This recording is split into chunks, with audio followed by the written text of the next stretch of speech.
Bonsoir et bienvenue sur le plateau de Déo et Débat. Le thème de la soirée portera sur la légalisation des drogues en France. À ma gauche, Monsieur Dupuis, engagé dans la lutte contre les drogues et notamment dans la prévention. Il fait partie de l'association La Drogue, Parlons-en. Bonsoir. À ma droite, Monsieur de Framar, pharmacien spécialisé dans l'utilisation des drogues à but thérapeutique. Bonsoir. Nous allons maintenant pouvoir commencer ce débat. Je vous demanderai, messieurs, de respecter le temps de parole de chacun. Et nous commencerons tout d'abord avec Monsieur Dupuis. C'est à vous. Alors pour commencer, j'aimerais parler d'une étude de cas qui se porte sur la Californie, un état américain à l'ouest des États-Unis d'Amérique, qui en 2018 a décidé de dépénaliser le cannabis et de vouloir prendre à contre-pied le trafic et le marché noir qui se faisait, tout le business autour de ce cannabis, en vendant elle-même le cannabis. Cependant, cette forme d'action n'a pas marché étant donné que les prix étaient jugés trop élevés par les personnes qui souhaitaient acheter, et cela n'a fait qu'augmenter le phénomène de marché noir qui s'est donc enrichi au fur et à mesure. Et donc il y a évidemment la crainte d'un effet boule de neige, et ça autour de ce phénomène. Très bien. Alors si je peux répondre maintenant, j'aimerais vous dire tout d'abord, Monsieur Dupuis, que cet exemple de la Californie est évidemment très probant puisqu'il est évidemment utilisé par tous les défenseurs de votre cause. Cependant, j'aimerais revenir dessus car effectivement il y a eu des coffee shops aux États-Unis. On ne peut pas dire que ça a été une réussite aux États-Unis, c'est vrai. Maintenant, j'aimerais revenir aussi sur le fait qu'on est dans une culture américaine et qu'aujourd'hui on parle bien de la dépénalisation en France et non dans le monde entier. Donc aujourd'hui, comparer la Californie avec ce qui est prévu en France, c'est un faux débat. Et ce débat-là, il est malheureusement trompeur pour nos téléspectateurs aujourd'hui et je pense qu'il est même dangereux. Donc je pense qu'il faut resituer les choses dans leur contexte et dire avant tout qu'en Californie, ces coffee shops ont été mal faits car il n'y avait pas forcément de volonté de la part de l'État américain de diminuer le marché noir. En fait, il y avait une volonté surtout de renflouer les caisses.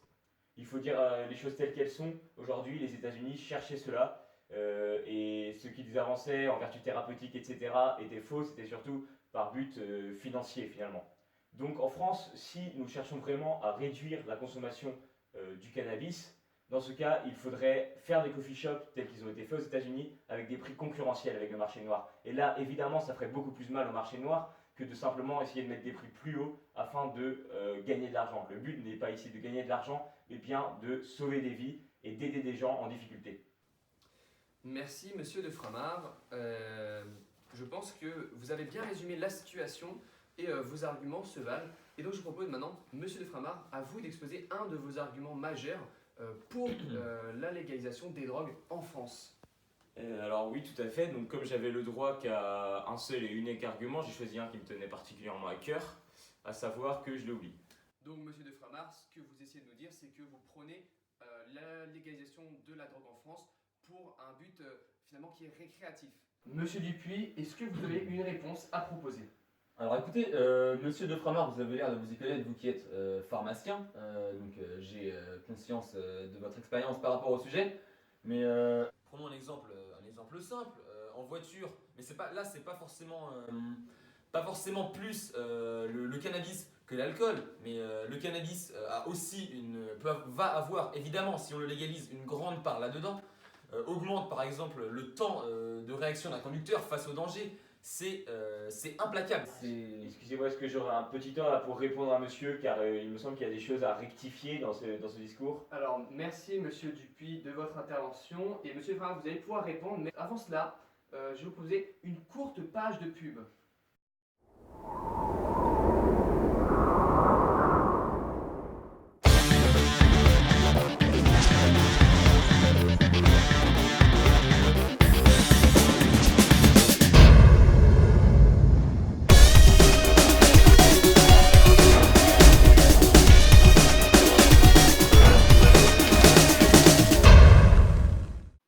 Axe, le déo des musclés.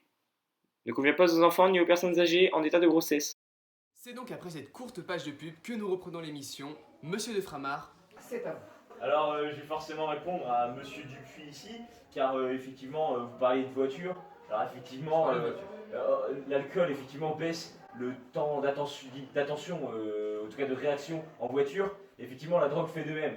Toutefois, on ne peut pas dire que nous sommes prêts à interdire l'alcool à cause de cela. Nous demandons juste et nous travaillons pour la responsabilité des consommateurs, la responsabilité des conducteurs, afin que eux-mêmes se mettent en accord avec eux-mêmes pour ne pas prendre le volant lorsqu'ils ont bu. Et ben, c'est exactement pareil pour la drogue. Je ne Mais vois ça ne va là, ça vous pose absolument problème. pas Je ne fonctionner vois cette pas ce campagne. qui vous pose Ça problème. ne va absolument pas Je fonctionner. ne vois pas ce qui vous Mais pose vous vous rendez problème. compte de ce que vous S'il vous dites? plaît. C'est du grand Mais n'importe le respect. Non, mais je dois dire à monsieur Dupuis quand même que depuis le début, il m'insulte, il insinue des choses que je n'ai À pas. aucun Il a moment. insinué des choses. À Il a aucun insinué moment. que j'étais de droite. Il a insinué que j'étais. Il a insinué. On en vient à se demander si c'est du puits ou du con. Oh.